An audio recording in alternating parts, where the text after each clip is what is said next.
All right, let's talk about something that pretty much everyone in tech has felt. You know that constant, nagging search for the perfect tool? Well, today we're going to break down why chasing the shiniest new software can be a massive trap.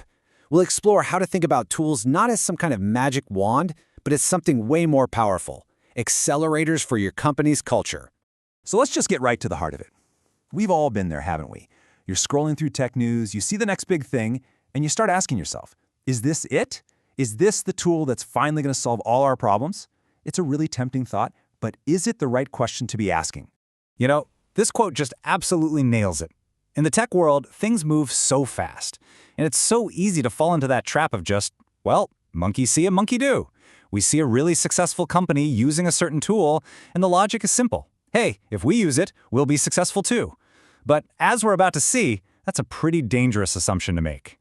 So let's dig into this. What is it about new tools that's so alluring? Well, it's the promise of a shortcut, right? A quick fix, a silver bullet. But the reality is, well, it's a lot more complicated than that. And this right here, this is the absolute key to everything we're talking about today. Tools are accelerators. They don't magically change your destination, they just get you there a whole lot faster. And if you're already headed in the wrong direction, well, that's a big, big problem. I mean, this slide says it all, doesn't it?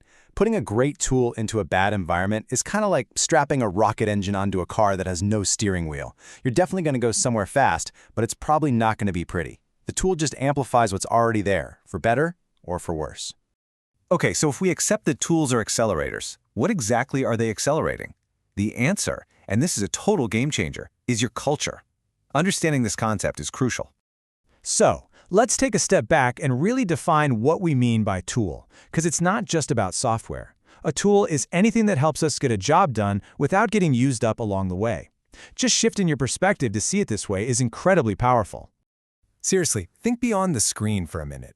A server lift cart that saves your back? That's a tool. A hardware RAID system that protects your data? Yep, that's a tool too.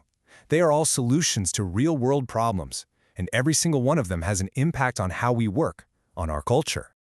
Okay, now that we're all on the same page about what tools really are, let's start debunking some of the biggest myths out there.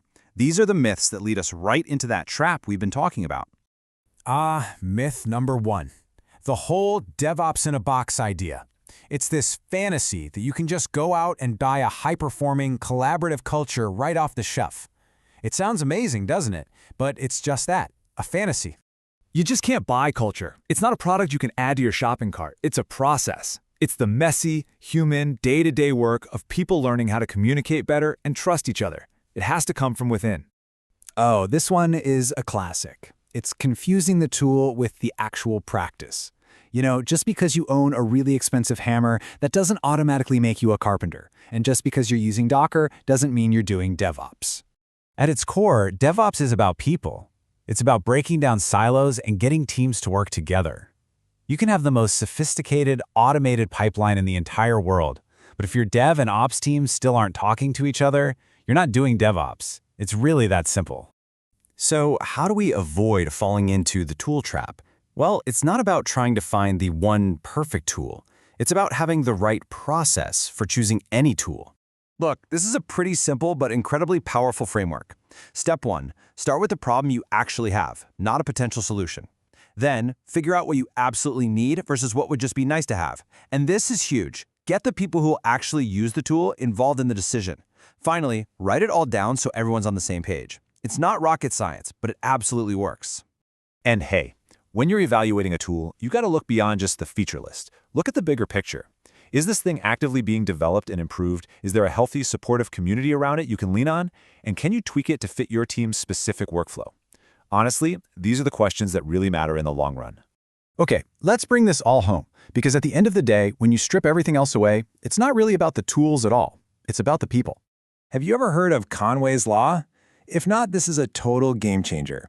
It basically says that the systems and the software you build will always be a reflection of your organization's communication structure. Think about that. If your communication is broken and siloed, guess what your software is going to look like? And here's the kicker. A tool is never neutral. It doesn't exist in a vacuum. It's part of that larger communication system. A good tool can reinforce great communication habits, But the wrong tool can make bad communication even worse. It just pours fuel on the fire. So I want to leave you with this one final question. The next time you feel tempted by that shiny new tool, stop and ask yourself this. What culture am I trying to accelerate here? Is it the one we have right now or the one we want to build?